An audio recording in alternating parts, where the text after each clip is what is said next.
Hi అండి, good evening. నేను మీ RG arts కలిసిపెట్టి నిన్నటి నుంచి అయితే డిగ్రీ అలాట్మెంట్స్ అయితే స్టార్ట్ అయ్యండి, సీట్ అలాట్మెంట్స్. సో స్టూడెంట్స్ అందరూ నిన్న మధ్యాహ్నం నుంచి రావడం వల్ల కొంచెం లేట్ అయిందండి. సో ఈ రోజు నుంచి అయితే మార్నింగ్ సెక్షనే స్టార్ట్ అయింది. ఎక్కడెక్కడ అడ్మిషన్స్ అయితే చాలా చక్కగా జరుగుతున్నాయండి. ఏ డిపార్ట్మెంట్ వాళ్ళ ఆ డిపార్ట్మెంట్ క్లాసెస్లో చక్కగా కొంతమంది స్టూడెంట్స్ని అయితే వాలంటీర్స్గా పెట్టుకొని ఈ వర్క్ అయితే చాలా చక్కగా ఒక యుద్ధ ప్రాతికగా చేస్తున్నారండి. స్టూడెంట్స్కి ఎటువంటి ఇబ్బంది లేకుండా ఎలా మొబిలైట్ చేయాలి, ఏ గ్రూప్ ఎక్కడ జరుగుతుంది ఏంటన్నది కూడా క్లియర్గా చెప్పారు. అలాగే కొంతమంది స్టూడెంట్స్ అలాట్మెంట్ లెటర్ అన్నది స్క్రీన్ షాట్ పెడుతున్నారంటే, స్క్రీన్ షాట్ కాదండి, మీ మెయిల్కి వస్తే అది జిరాక్స్ తీసి ప్రతిదీ కూడా 3 సెట్లు ఖచ్చితంగా కాలేజీలో ఇవ్వాలి, మర్చిపోకుండా పాస్పోర్ట్ సైజ్ ఫోటో కూడా. ఇంకా ఈ స్టూడెంట్స్ అందరూ కూడా నేను పెట్టిన ఇన్ఫర్మేషన్ వల్ల వీళ్ళందరికీ సీట్ వచ్చిందంటే, సో వీళ్ళందరూ నన్ను కలిసి నాకు చాలా థ్యాంక్ యూ చెప్పారు. నేను చాలా హ్యాపీగా ఉన్నా. నా వల్ల నాకు తెలిసి చాలామంది సగం మంది నా వల్లే వచ్చిందని నేను అనుకుంటున్నాను. సో వాళ్ళు ఎవరికి గుర్తులేదు అనుకుంటే, సో నో ప్రాబ్లం. అలానే బ్యాంక్ ఆఫ్ బరోడా వాళ్ళు అయితే ఇక్కడ ఒక అకౌంట్ అయితే ఓపెన్ చేస్తున్నారండి.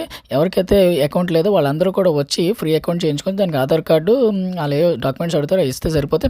ఇంకా అందరూ ఎప్పటి నుంచి అడుగుతున్న సెకండ్ కౌన్సిలింగ్ సంబంధించి ఎటువంటి ఇన్ఫర్మేషన్ అయితే ఇంకా లేదండి. ఒక 1 వీక్ పడుతుంది. ఎందుకంటే ఫస్ట్ కౌన్సిలింగ్లో మీకు కావాల్సిన గ్రూపు రాకపోతే జాయిన్ అవ్వండి. జాయిన్ అయ్యాక సెకండ్ కౌన్సిల్లో ఆ గ్రూప్ పెట్టుకొని షిఫ్ట్ అవ్వండి. అంతేగాని ఫస్ట్ కౌన్సిలింగ్ వదిలేసి సెకండ్ కౌన్సిలింగ్లో వచ్చేస్తుంది అనుకుంటే ఈ సీటు గోవిందా, ఆ సీటు గోవిందా.